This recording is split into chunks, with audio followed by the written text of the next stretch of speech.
Bangladesh kindergarten association বৃত্তিফল প্রকাশ 2025 কৃতি শিক্ষার্থীদের সংবর্ধনা আয়োজনে হার্ভার্ড স্কুল ও কিডস ক্যাম্পাস। এই অনুষ্ঠানে প্রধান অতিথি হিসেবে উপস্থিত ছিলেন এম.এ. Rahim, chairman Harvard school and college.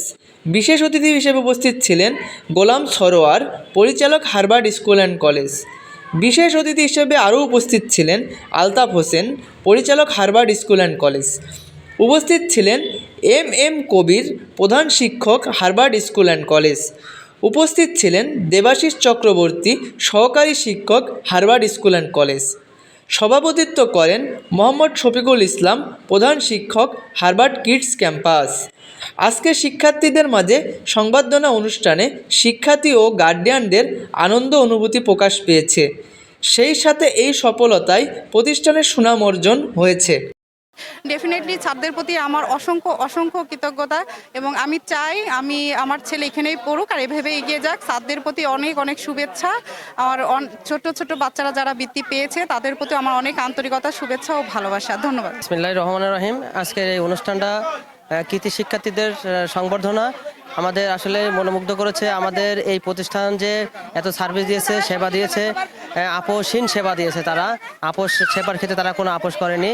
তো আমরা আসলে খুশি। আমরা এই রেজাল্টকে ধরে রাখার জন্যে আরও যা যা করার দরকার এবং এই রেজাল্ট আরও বেশি পরিমাণ যেন হয় সেটার প্রতি আমরা এই প্রতিষ্ঠানের দৃষ্টি আকর্ষণ করছি। বিসমিল্লাহির রহমানির রহিম। আমি মোহাম্মদ শফিকুল ইসলাম, প্রধান শিক্ষক Harvard kids campus. 2025 Bangladesh kindergarten অ্যাসোসিয়েশনের রেজাল্ট বের হয়েছে। সেই জায়গা আমাদের স্কুল 144 জন বৃত্তি পেয়েছে। আমাদের ডে মর্নিং 2টি গ্রুপই আছে। আমরা সর্বোচ্চ চেষ্টা করি বাচ্চাদের শিক্ষার সাথে সাথে তাদের মানসিক বিকাশ, তাদের নীতি নৈতিকতা এবং তাদের প্রতিভাকে বিকশিত করার জন্য। একজন সুশিক্ষিত জনই দেশের ভালো সেবা দিতে পারবে, এই প্রত্যাশা নিয়ে আমাদের কাজ করা। আমরা দেখি যে বিভিন্ন প্রতিষ্ঠানে শুধুমাত্র 1-2 রোল দিয়েই তাদের কাউন্ট করা হয়। আমরা এতে বিশ্বাসী না। আমরা চাই যে একজন মানুষ যদি সে ভালো মানুষ হয় তাহলে তার দ্বারা সর্বক্ষেত্রেই সেবা বিরাজমান থাকবে। আমরা চেষ্টা করি প্রত্যেকটা বাচ্চার আলাদা আলাদাভাবে তার ভাবমূর্তিকে অবজার্ভ করে শিক্ষা দেওয়াটা। অনেক জায়গায় দেখা যায় যে গতানুগতিকভাবে একটা ক্লাসে সবাইকে একই ধরনের শিক্ষা দেওয়া হয়। আসলে একটা ক্লাসে 25 জন বাচ্চা থাকলে 25 ধরনের মানসিকতা থাকতে পারে, তার 25 ধরনের বিকাশ ঘটানোর মাধ্যম থাকতে পারে। সেই জায়গাগুলো আমরা পর্যবেক্ষণ করি।